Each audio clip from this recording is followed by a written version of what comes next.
अल्लाह ने बयान किया, या अय्युहल्लज़ीना आमनुज्तनिबू कसीरम मिनज़्ज़न्न इन्न बअज़-ज़न्नि इस्म वला तजस्ससू वला यग़्तब बअज़ुकुम बअज़ा। मुसलमानों, ईमान वालों, इज्तनिबू कसीरम मिनज़्ज़न्न, बहुत ज्यादा गुमान करने से बचो। इन्न बअज़-ज़न्नि इस्म, बाज बदगुमानियां इंसान को गुनाहगार बना देती हैं, गुनाह का मुर्तकिब कर देती हैं। बदगुमानी से बचो। आज सबसे बड़ी बात यह है कि हमारे समाज में बदगुमानी फैली हुई है। अगर हम किसी के मुखालिफ हैं, किसी के दुश्मन हैं, और हमारा विरोधी अगर छत पे चढ़ा हुआ है अपने घर की छत पर, और हम मस्जिद से निकल रहे हैं और हम पढ़ रहे हैं सुभान अल्लाह सुभान अल्लाह सुभान अल्लाह अल्हम्दुलिल्लाह अल्लाहु अकबर पढ़ते हुए जा रहे हैं, और हमारी नजर अगर छत पे खड़े हुए हमारे दुश्मन से मिल गई और उसने हमें मुंह चलाते हुए देखा, हम पढ़ रहे हैं सुभान अल्लाह, हम पढ़ रहे हैं अल्हम्दुलिल्लाह, लेकिन वो समझेगा ये कमीना हमको गाली दे रहा है कि नहीं? ये सूरत हाल है, यही बदगुमानी है। अरे भाई, हम मस्जिद से निकले, लेकिन अब चूंकि नजरों से नजरें मिल गई, विरोधी से नजरों से नजरें मिल गई दुश्मन से, तो अब हम क्या समझ, वो क्या समझ रहा है?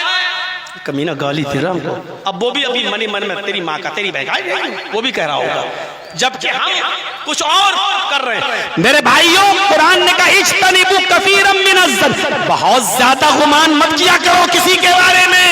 इन्न बअज़-ज़न्नि इस्म, बाज़ बदगुमानियां इंसान को गुनाहगार बना देती हैं। गुनाहगार कैसे बदगुमानियां कर सकते हो? और जरूरी नहीं है आप जो सोचें हम भी सोचें और दोनों की सोच एक जैसी हो, ये जरूरी नहीं है। मैं डॉक्टर हूं, इस साल मौलाना मोइनुल हक फैजी साहब भी डॉक्टर हैं। रास्ते से आदमी चला आ रहा लंगड़ाते हुए, ऐसे करते हुए चला आ रहा, ऐसे जर्जीत साहब कहने लगे, मौलाना साहब, मोइनुल हक साहब, ये आदमी लंगड़ाते हुए आ रहा है, आपका क्या ख्याल है इसके बारे में? मेरा ख्याल तो, मेरा तजर्बा तो ये कहता है कि इस आदमी के पैर में मोच आ गई है, इसलिए ये लड़खड़ाते हुए चल रहा है। मोइनुल हक साहब कहते हैं कि नहीं नहीं नहीं, मैं भी डॉक्टर हूं, मेरा तजर्बा कहता है इस आदमी की रीढ़ की हड्डी में दर्द है, कमर में दर्द है, इसलिए लड़खड़ाते हुए चल रहा है। मैंने कहा नहीं साहब, मेरा तजर्बा ठीक है। शेख ने कहा नहीं, मेरा तजर्बा ठीक है।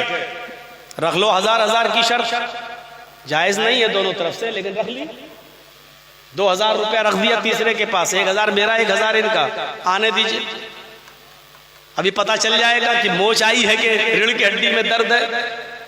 हमारा गुमान है मोच, मोइनुल हक साहब का गुमान है रीढ़ की हड्डी में दर्द।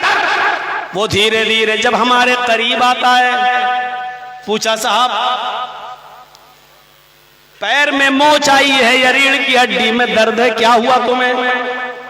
उसने कहा अरे मौलाना साहब, न मुझे पैर में मोच आई है, ना ही मेरी रीढ़ की हड्डी में दर्द है।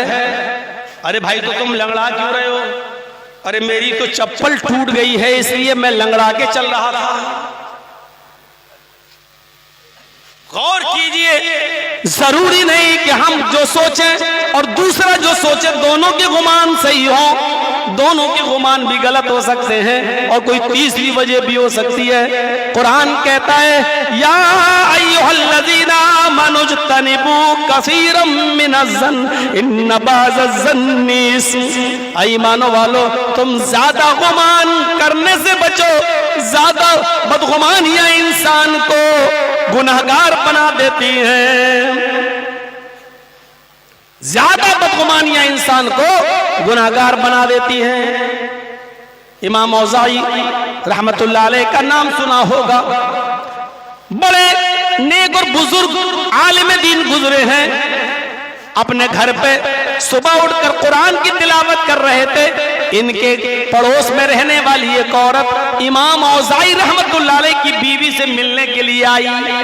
इमाम औज़ाई रहमतुल्लाह अलैह की बीवी से मिलने के लिए आई। दरवाजा खटखटाया, इमाम औज़ाई ने दरवाजा खोला तो सामने एक औरत खड़ी है। पूछा, जी कहिए, कहा आपकी बीवी से मिलना है। ओह ठीक है। इमाम औज़ाई अंदर गए, अपनी बीवी से कहा, देखो तुमसे मिलने के लिए कोई खातून आई है, देखो जिस चटाई पर मैं बैठा था कुरान पढ़ रहा था, तुम उस औरत को चटाई पे बिठा दो, मैं अंदर चला जाता हूँ। इमाम औज़ाई कुरान लेकर अंदर चले गए। उस औरत को इमाम औज़ाई की बीवी बाहर से अंदर बुलाती हैं और उसी चटाई पर बिठा देती हैं। चटाई भीगी हुई थी, चटाई गीली थी। उस चटाई पर बैठते ही उस गांव की औरत की शलवार पीछे से पूरी भीग गई, जैसे बैठी वो पूरी यहाँ भीग गई। इमाम औज़ाई रहमतुल्लाह अलैह का बच्चा वही खेल रहा था और इत्तेफाक से उस बच्चे ने अपने कपड़े ही में पेशाब कर लिया था। इस औरत ने उस बच्चे को देखा, उसके कपड़े में पेशाब देखा नहीं, भीगा हुआ।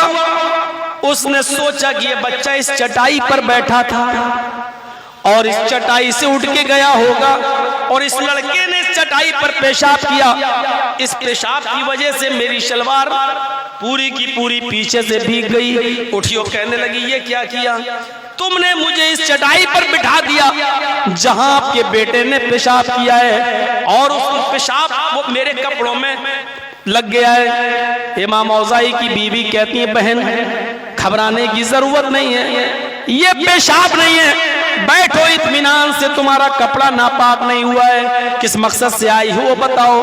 वो बहस करने लगी, मैं कैसे मान लूं ये पेशाब नहीं है, तुम्हारा बच्चा अभी भी उसका कपड़ा भीगा इस चटाई के पास से ही गया है, तुम कहती हो पेशाब नहीं है, देखो तो सही। इमाम औज़ाई की बीवी कहती है, मेरी बहन बच्चे ने पेशाब किया ये सच है, लेकिन इस चटाई पर नहीं आया है, ये चटाई पर पेशाब नहीं है। मैं कह रही हूँ आप इन्हीं कपड़ों में नमाज पढ़ सकती हो, तुम्हें धोने की भी जरूरत नहीं है, बैठो तो सही। उसने कहा, नहीं नहीं, मुझे मुतमईन करो, मुझे बताओ ये कैसे पेशाब नहीं है, मैं कैसे मान लूं। जब बहस बहुत आगे बढ़ गई तो इमाम औज़ाई की बीवी ने कहा, सुनो बहन, अब तुम मजबूर कर रही हो मुझे बताने के लिए, इसलिए बता रही हूँ, गौर से सुनो, ये पेशाब नहीं है। फजर की नमाज पढ़ाने के बाद मेरे शौहर इमाम औज़ाई इसी चटाई पर बैठते हैं, कुरान की तिलावत करते हैं, सूरज निकलने के बाद रो रो कर दुआएं मांगते हैं, तौबा करते हैं, गिड़गिड़ाते हैं, इतना रोते सजदे में कि उनके आंखों के आंसुओं से ये चटाई रोज भीग जाती है। मेरी बहन, जिसको तुम बच्चे का पेशाब समझ रही हो, वो बच्चे का पेशाब नहीं है, ये मेरे शौहर के आंसू हैं, जो अपने गुनाहों की माफी तलाफी के वक्त गिरते हैं और उससे ये चटाई भीग जाती है। मैं अपने शौहर की ये नेकी बताना नहीं चाहती थी, क्योंकि वो ये काम मस्जिद में भी नहीं करते सबके सामने, वो अपने रब को इसी चटाई पर गिड़गिड़ा कर, तौबा कर करके, इस्तिग़फ़ार कर करके, अल्लाह से मग़फ़िरत तलब कर करके, रो रो कर इसी चटाई को गीला करते हैं। ये तन्हाई में अल्लाह को याद करते हैं और रोते हैं। ये मेरे शौहर के आंसू हैं जिसको तुम पेशाब समझ रही हो। देखिए बदगुमानी क्या होती है, वो पेशाब समझ रही है और हकीकत में वो आंसू। तो बदगुमानी, हम जो एक दूसरे के बारे में, ये चीज हमें अपने भाई से दूर करती है। हम किसी के बारे में गलत तसव्वुर करें। एक लड़की जा रही है, मोबाइल कान में लगा कर जा रही है, बातें करती हुई जा रही है, हमारा गुमान क्या कहता है, हमारा जहन क्या कहता है, जरूर ये अपने बॉयफ्रेंड से बात करती हुई जा रही है। अगर बात ही करना थी अपने घर में किसी से, भाई ऐसे तो घर में करती, लेकिन ये रोड पे बात कर रही है, अपने बॉयफ्रेंड को किसी चौराहे पर बुला रही होगी। मेरे भाइयों, आपका ये गुमान सही भी हो सकता है, लेकिन ऐसा भी तो हो सकता है कि उसका बाप हॉस्पिटल में एडमिट हो और वो अपने भाई से कह रही हो कि जल्दी आओ, हॉस्पिटल में अब्बू एडमिट हैं, हमें निकल चुकी हूँ, तुम भी आओ।